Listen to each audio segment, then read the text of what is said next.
So there are really only two kinds of poker players. Ones that pretty much never 3-bet preflop unless they have the super nuts, and those that 3-bet way too often. Pretty much nobody 3-bets a perfect amount. And today I want to talk through what the GTO solver says are perfect 3-betting numbers for live cash games. Let's get started. Good morning, how we doing today? My name is James Sweeney, aka Split Suit, and today I want to talk about 3-betting ranges with you. We recently added the live GTO solve to the GTO Ranges app, and one of the big things that sticks out to me is how incredibly interesting 3-betting ranges are according to the GTO solver. And while raw GTO data can be a little bit difficult to parse and tricky to memorize because there are those complex mixes in there, it's still extremely telling to figure out what these frequencies look like according to the solver, what the construction looks like, and kind of what percentage of bluffs or air hands are in there and how those air hands tend to get prioritized. So without further ado, let's look at a couple of different spots together. These are going to be 5 of the ranges that I think are very important to understand because they kind of start to give you a rough idea of some of the major pictures pre-flop, such as 3-betting against an under-the-gun opener.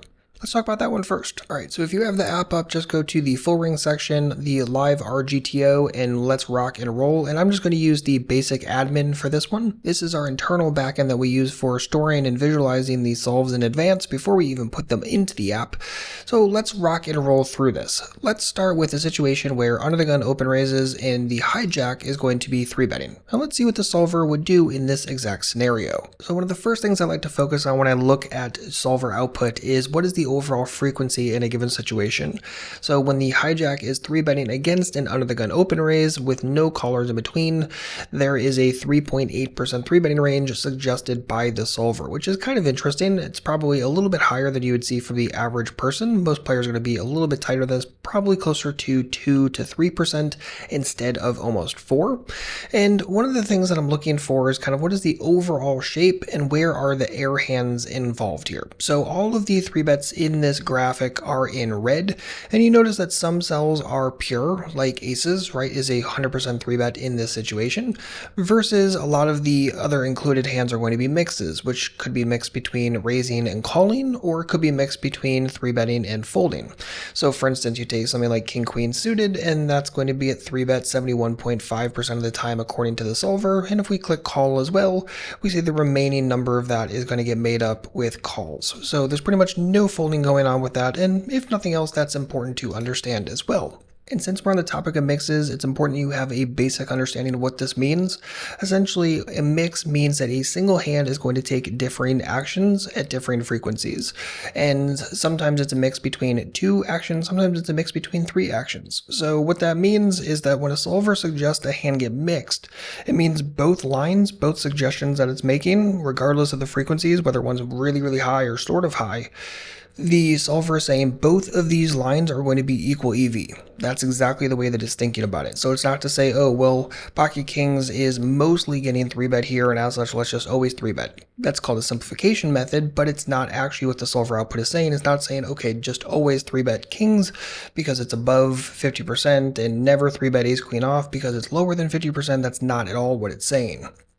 And just for the record, some hands actually get mixed with all 3 actions. So if you look at something like pocket 8s here, you notice that's getting 3-bet 8.5% of the time, it's getting called 21% of the time, and folded the other 70.5% of the time. So it's not that all mixes are always going to be between 2 actions, sometimes it's actually between 3. And then besides just looking at the raw frequencies, I like to look at the way the solver is suggesting the range get constructed. So if we look at the 3-bet range and just get rid of all the folds, you notice that most of the hands are going to be up in this upper left hand corner, but there's definitely some trail along the ace 5, ace 4, ace 3 suited, a little bit of ace 8 suited as well, and you notice not a tremendous amount of pocket pairs are getting 3-bet. Now that's probably not super surprising to you. You probably don't 3-bet pocket 7s against an under the gun open very often, but it's important to understand this. And also notice like pocket jacks is actually getting 3-bet 43% of the time. Most of you probably don't do that as a default, or pretty much ever against an under the gun open.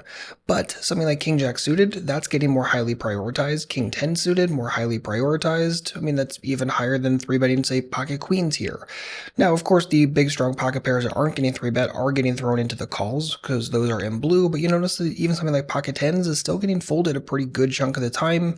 Pocket 9s is getting folded more than half the time, and again, not something that is going to be very common for most of you watching this, and honestly most players in the game overall. So I think the big takeaway here is noticing that the solver is 3-betting wider from the hijack than I think most people do against an under-the-gun open raise, and also noticing the hand selection is not super shocking since it's prioritizing things that look to be suited and have blocker value like ace-x, like ace-5 suited, ace-4 suited, king-queen suited, king-jack suited, and it's also going to be typically on the blocker on the ace or the king. And there's not going to be a ton of 3-betting even with these strong pocket pairs, since something like queens, jacks, and tens are getting 3-bet some percentage of the time, but nowhere near all the time, although that's not super shocking for most people. But a really interesting one should be the fact that ace-queen suited is largely going to get called in this scenario. It's technically a mix with 1.5% 3-betting, and then the rest of it is getting shoved into the calling range, but I'm not going to go into exactly why it's doing that in this video. I just think it's important to understand. So again, frequency, range construction, noticing there is definitely kind of airy hands in here,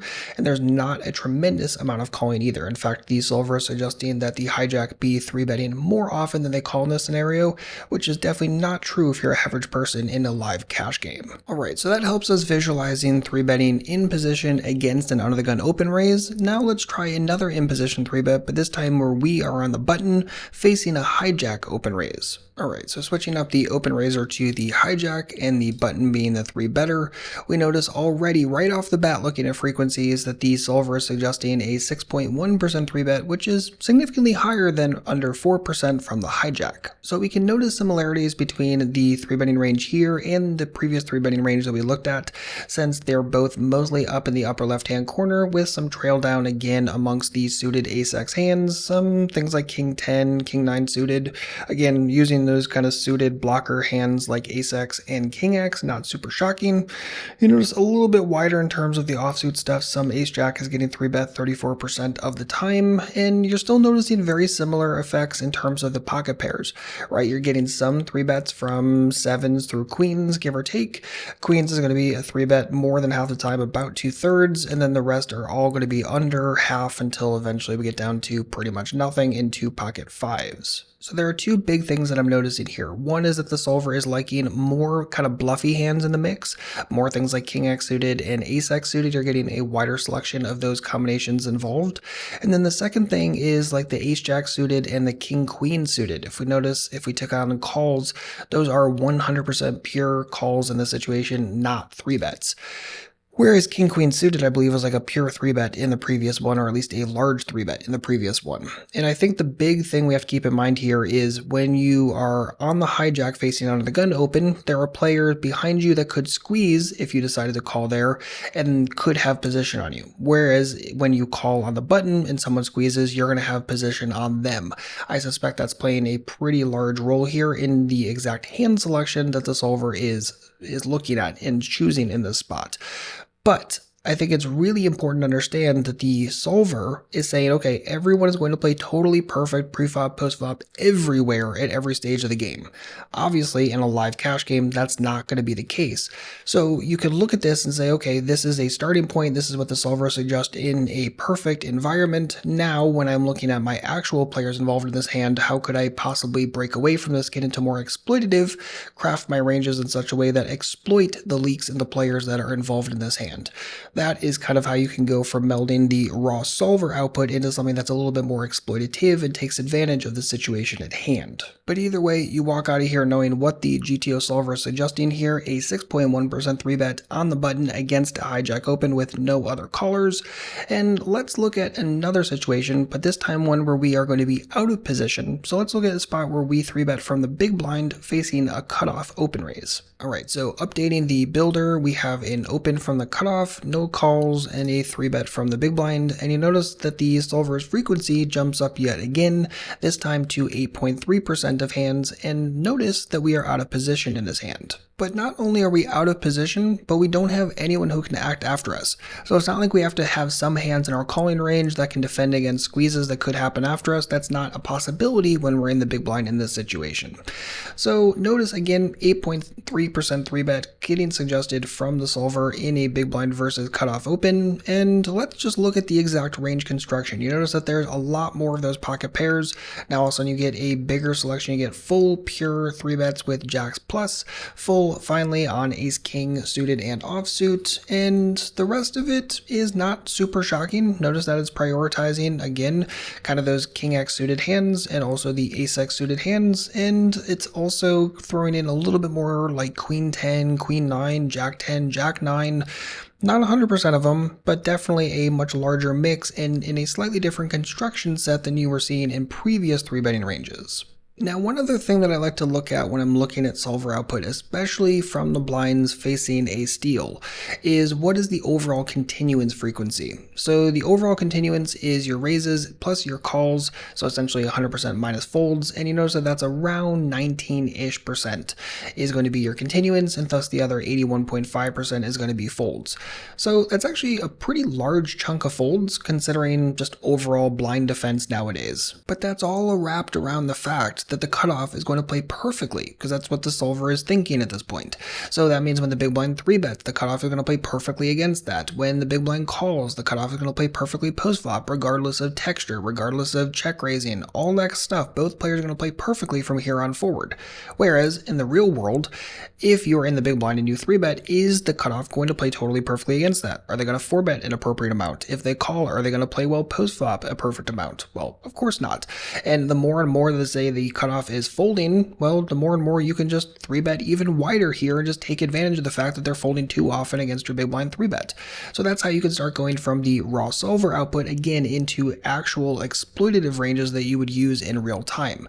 But at least here you have a starting point. This is the GTO solver suggested approved range, and I think this is totally fair. Having a nice 8.3% 3-bet in this situation, nice little re-steal against the cutoff open, I think is totally reasonable. I think the range construction looks really good. You have definitely the strong stuff in there, but you also have enough things, again, like ace 5 suited, ace 8 suited, king 9 suited, and also some other things like suited connectors to make sure that you have some strength in your 3-betting range and also some strength in your calling range when you call and go forward from here. Alright, I'll leave it to you if you wanted to do more exploration, more specific exploration when it comes to 3-betting in position, out of position, every range against another range. But what I want to do instead of doing that, because this video then lasts forever, is instead jump over and look at a couple of different squeeze situations. Now, one of the things that makes this solve very, very unique is that we allowed the solver to not just have one caller preflop, but 2 callers preflop, which is actually massive at the end of the day. And it's massive, one, because nobody else has ever done this. This is literally the world's first live GTO solve that is actually very, very comprehensive. And number 2 is every single element you add into a preflop solve gets more and more expensive and more time consuming. So if you add an extra player, so for instance, going from a 6-handed solve to a 7-handed solve, that takes much longer. For every single caller you allow preflop, that gets much longer and also more expensive. So this entire solve, because it's 8-handed, we allowed for up to 2 callers preflop. It took almost 3 months running 24/7 on a custom server with 2 terabytes of RAM. This was massive, but the overall end result is a much higher resolution look at what the GTO preflop solve actually looks like for live cash games. So because we have this very cool situation where we can have 1 or 2 callers preflop, we also then can look at squeezes. And I want to look at 2 squeeze situations in the range charts with you.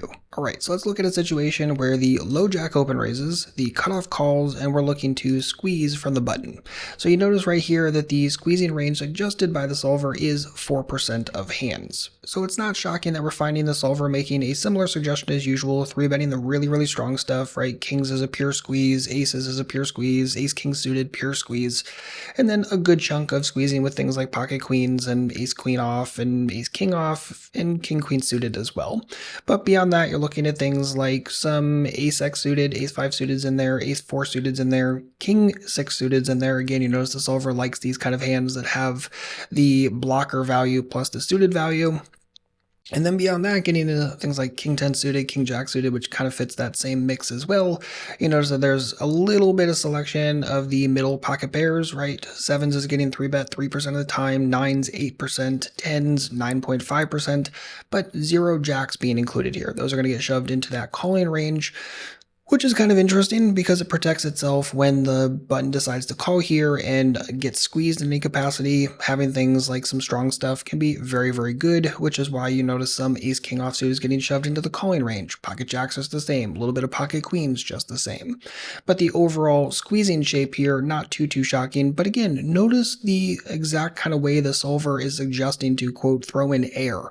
And I don't like to say air just because it's a little vague, but you're just noticing that it's prioritizing the king x suited, ace x suited kind of stuff, a little bit of pocket pairs, and obviously these aren't going to be like pure like the way that people would default think about value 3-bets, but this is the overall construction. Not a tremendous amount of squeezing, but a decent chunk, and honestly, much wider than most people are going to squeeze in this scenario in real time. Alright, since this is an in-position squeeze, let's also look at an out-of-position squeeze together. We'll keep things fairly similar. We'll say the low jack open raises, but this time the button is going to call, and we are going to be in the small blind.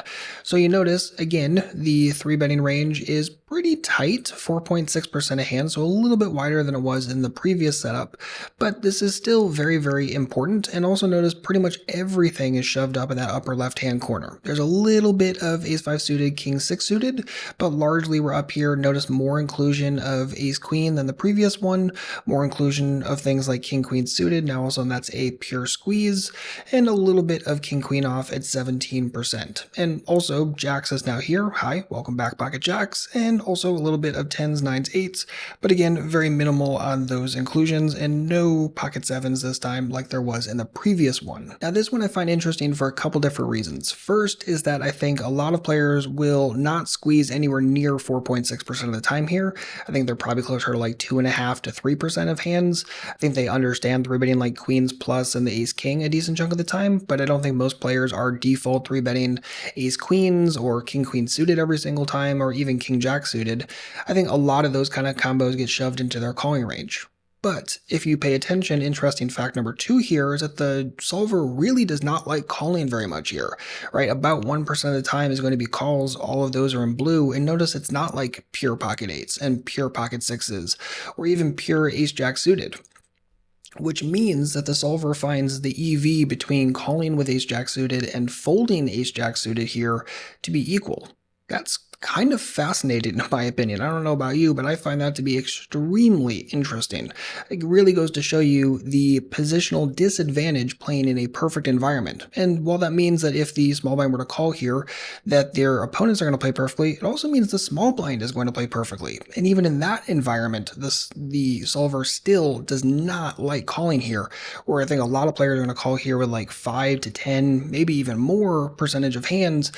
That is not at all lining up at the solver. So while memorizing these exact ranges can be very, very complicated, if not impossible for most people, and again, the goal with this app is not to use it in real time. Please only use this as a study tool. Do not bring it up at the table. Do not do anything that involves using this in a real time at all. This is strictly a study tool. But when you're studying it, yes, it's going to be difficult to memorize these things and recall them perfectly at the table. However, the more you work with them, the more you're going to start to understand, okay, what are those frequencies looking like?